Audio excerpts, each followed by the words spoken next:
Now we're going to start to get into weirder type of circuits, and yeah, probably the one that stands out the most in this category of fuzz, if we can call it like that, is the Superfuzz style circuits. And yeah, you've probably heard about the Behringer Superfuzz SF300, which itself is a clone of the coveted Boss FC2.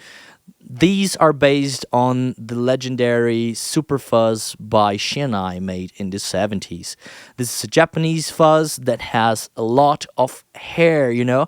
It's very in your face type of sounding. It's got a lot of gain on tap. And yeah, I think a typical use for this would be, also to fatten up your guitar sounds, but, you can also use it to make your leads stand out a little bit more. And I tried adding gated reverb in front of my Behringer SF300 in a video, and I think that it sounds amazing. It's a sound I haven't heard in many records. Probably people are using pedals that derive from the Superfuzz circuit or the FY2 fuzz circuit that is also in this category. But used with gated reverb, I thought it sounded awesome. Check it out.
I know up until now I only talked about using these fuzz pedals to fatten up rhythm sections, but actually you can do all kinds of stuff. You can, for example, turn them on to in a certain section of your song just to make that section stand out a little bit more, So turn it on, for example, just for a little lead part that is not exactly a solo, it's just lead that you're going to turn on to fatten something up or to make a song more interesting.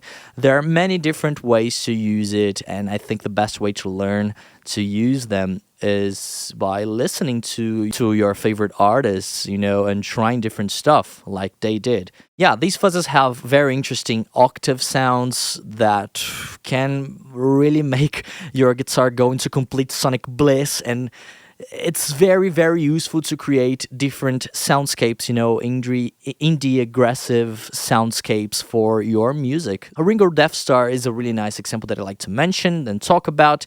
Their guitar player have recorded, on the left.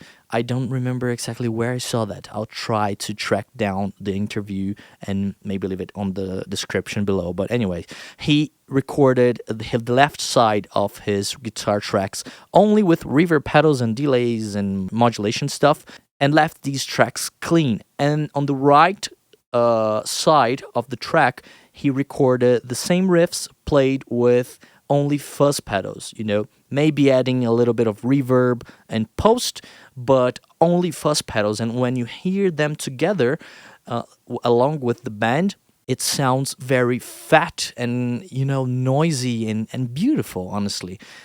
It's a genius way to record something completely new, I haven't heard of anyone that used these techniques